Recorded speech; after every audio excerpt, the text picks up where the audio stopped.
അതിർത്തിയിൽ ഒരുപാട് പ്രകോപനങ്ങൾ ഇപ്പോൾ പാകിസ്ഥാൻ ഉണ്ടാക്കുന്നുണ്ട്.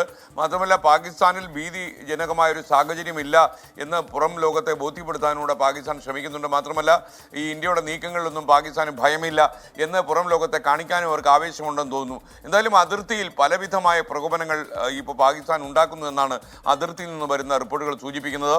ഇപ്പോൾ ബൽറാം നെടുങ്ങാടി കൂടി ശ്രീനഗറിൽ നിന്ന് ചേരുകയാണ്. Balram, good morning. ബൽറാം, ഈ പാകിസ്ഥാന്റെ പ്രകോപനത്തിന്റെ ലക്ഷ്യം എന്തായിരിക്കും?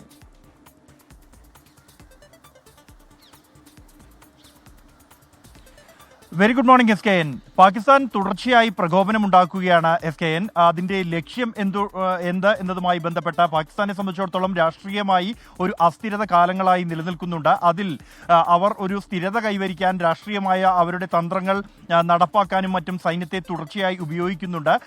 ഒപ്പം തന്നെ പാകിസ്ഥാനെ സംബന്ധിച്ചിടത്തോളം ഭീകരവാദികളെ അവർക്ക് കൈയൊഴിയാൻ കഴിയാത്ത ഒരു സാഹചര്യവും ഈ ഒരു പ്രത്യേക രാഷ്ട്രീയ സാഹചര്യത്തെ തുടർന്ന് ഉരുത്തിരിഞ്ഞിട്ടുണ്ട്. ഇതെല്ലാം തന്നെ ഈ തുടർച്ചയായുള്ള പ്രകോപനങ്ങളുടെ കാരണമാണ് എന്നാണ് അന്താരാഷ്ട്ര തലത്തിൽ തന്നെ വിലയിരുത്തപ്പെടുന്നത്.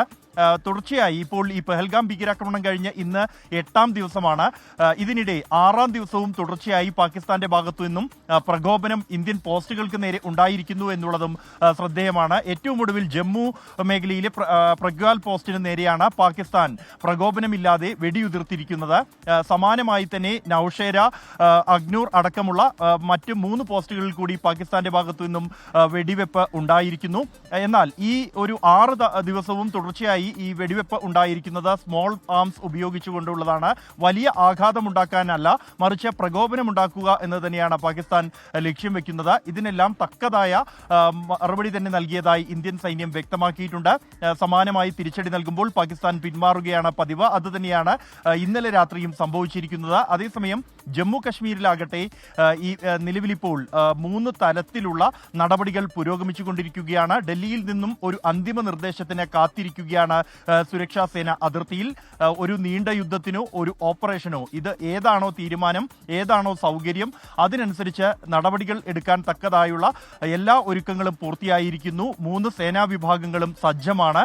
അതേസമയം ഭീകരർക്കെതിരായ നടപടിയാണ് ഏറ്റവും പ്രധാനം. ഭീകരവാദികൾ ഈ കാട്ടിൽ ഒളിച്ചിരിക്കുകയാണ്. പെഹൽഗാം ഭീകരാക്രമണത്തിന് ശേഷം അവർക്ക് വേണ്ടിയുള്ള തെരച്ചിൽ ഊർജിതമായി തന്നെ പുരോഗമിക്കുകയാണ്.